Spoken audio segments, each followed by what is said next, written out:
kalau ada hamba Allah yang mengambil sifat ini menjadi pakaiannya, dari sifat ego inilah akan timbul bermacam-macam penyakit. Akan lahir nanti sifat mazmumah yang lain dari sifat ego ini. Dan sifat ego ini kalau diambil oleh manusia, dia akan memperanakkan sifat-sifat mazmumah yang lain yang lebih banyak lagi. Maka dari situ nanti akan timbul pecah belah, tensis, sakit hati, mencurigai, tidak patuh, tidak taat, kasar, pemarah dan sebagainya. Dan sifat ini yang mula-mula sekali mengambilnya, ya salahnya menanggalkan pakaian Allah ialah iblis. Iblis laknatullah. Sebab itu dia terlaknat. Sebab itu dia dikutuk di dunia dan di akhirat. Terputus terus dengan rahmat Allah.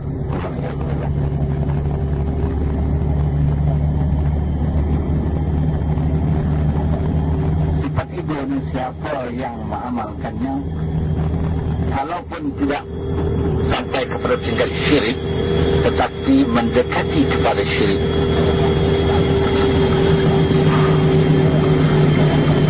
paling tidak dia menjadi syirik khafi,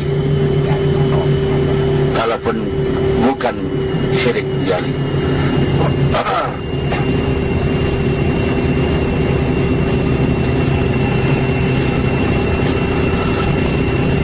Jadi sifat yang satu ni kalau dimiliki oleh manusia, tidak menguntungkan manusia tapi merugikan manusia di dunia dan di akhirat. Jadikan hidup manusia ini huru hara, hilang kasih sayang, hilang ukhuwah, hilang perpaduan, hilang kebahagiaan dan hilang keharmonian. Tetapi sifat-sifat Tuhan yang lain kalau kita boleh mengambilnya, menghayatinya dan jadikan tindakan, maka disinilah rahmat Allah kepada manusia. Disinilah perpaduannya, disinilah kebahagiaannya, disinilah keharmoniannya. Allah bersifat rahim, kasih sayang. Allah suka hamba-Nya juga bersifat rahim, kasih sayang. Allah bersifat lemah lembut.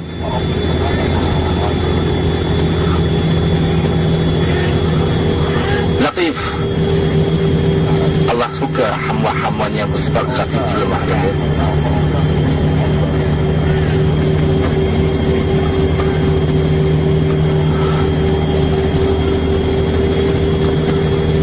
Allah bersifat syakur, terima kasih.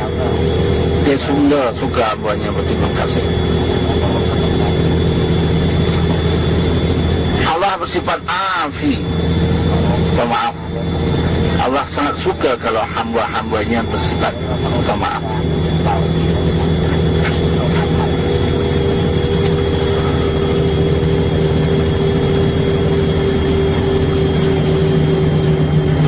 Allah bersifat sabar.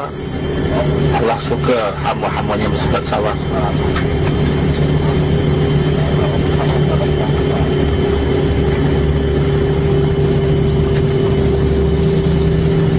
Allah bersifat mulia. Allah suka hambanya mempunyai sifat kemuliaan.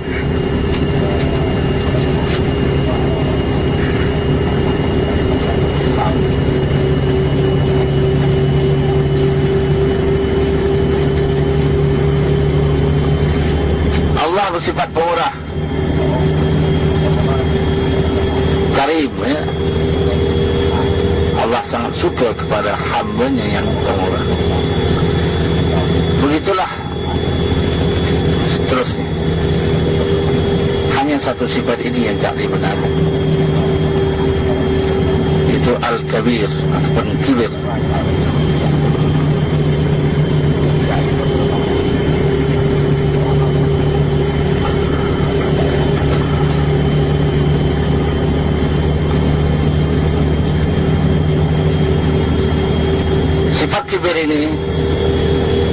memang sulit nak dibuang. Kalau kita lihat dalam Ihya, Imam Ghazali pernah berkata, hampir-hampir mustahil nak membuang sifat kibir ini. Sebab itu bagi orang-orang yang bermujahadah, orang yang salik kepada Allah, orang-orang salik zaman dahulu yang sentiasa bermujahadah untuk memiliki sifat-sifat mahmudah dan untuk mengungkai sifat-sifat mazmumah, banyak yang buat pengakuan sifat mazmumah yang akhir sekali keluar daripada hatinya adalah kibir.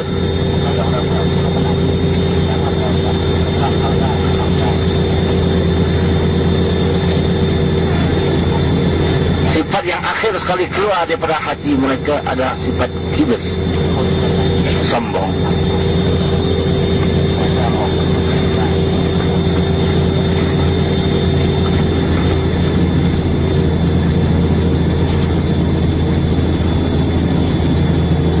Dari sifat kibir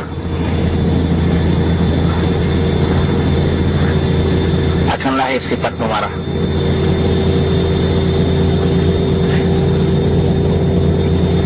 Dari kibir lahir emosional. Dari kibir timbul iri hati. Dari kibir timbul ingin menyaingi.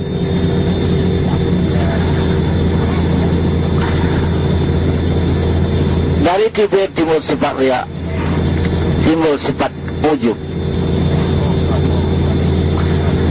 Dari sifat kibir timbul sifat hasad. Dari kibir dia timbul sifat pendendam.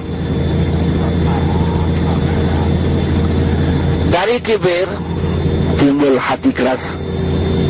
Dari kibir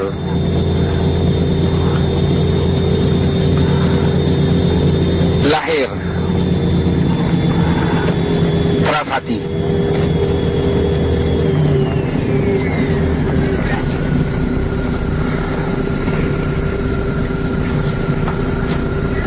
Jadi sifat mazmumah yang lain itu dia beranak dari bersifat kibir. Jadi bila seorang itu ada sifat kibir, pasti ada sifat-sifat yang lain. Sama ada disedari atau tidak, ringan atau berat.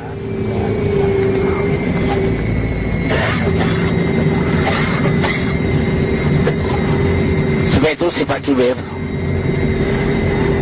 yang sangat dilarang oleh Allah, kerana iblis lah mula-mula sekali yang memakai sifat ini. Maka kita kena mujahadah sungguh-sungguh untuk membuangnya. Bila tak dapat kita buang, pasti akan timbullah bermacam-macam masalah, macam-macam krisis di dalam jemaah.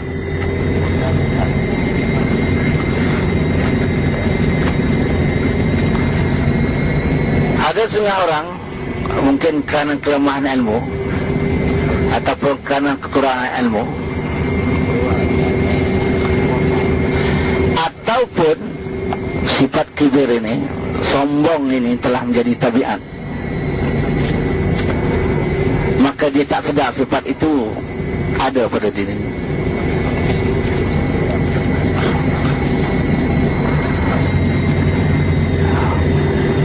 Memang setiap sifat-sifat mahmudah dan mazmumah, kalau dia telah menjadi tabiat, maka orang yang memiliki tak terasa benda itu ada. Kalau sifat-sifat mahmudah itu dah menjadi tabiat, tak terasa ada, cantik, bagus, memang itulah dia dikenaki, supaya dia tak terasa yang dia ada punya sifat kebaikan. Tetapi alangkah